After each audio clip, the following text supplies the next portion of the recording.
Is it time to bring the boot camp back to Britain?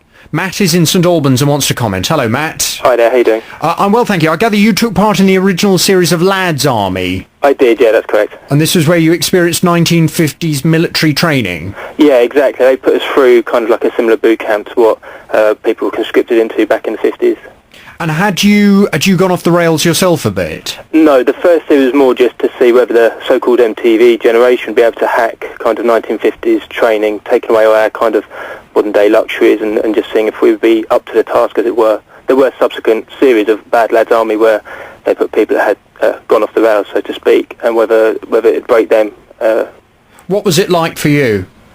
It was tough. It was a lot tougher than I think any of us had really anticipated. Straight from the beginning, we had all our kind of luxuries taken away from us. They made sure everyone was uniform in what we were wearing, and straight away we realised we had to work as a team if we wanted to kind of get on with the task they were putting before us. And in terms of the experience that it gave you, I mean, it's a bit difficult, I guess, because you hadn't gone off the rails, so it's difficult to say whether it changed you for better. But do you think it would change someone who had gone off the rails for better? Oh, definitely. I think we keep using you people in the studio saying breaking, which is the correct term. I know it doesn't sound nice, but it is breaking the mindset that people can do what they like without repercussion, and that in an army kind of environment is what you get. You can't do what you want without being disciplined in some way or another. And it's not always just you. We had, if someone was being cheeky, being a bit disrespectful, they punished the whole kind of platoon so that everyone started to get other people in line. And that's why I think it would work well, that you have to work as a team. You have to kind of get a structure about how you behave. You know you can't do what you like.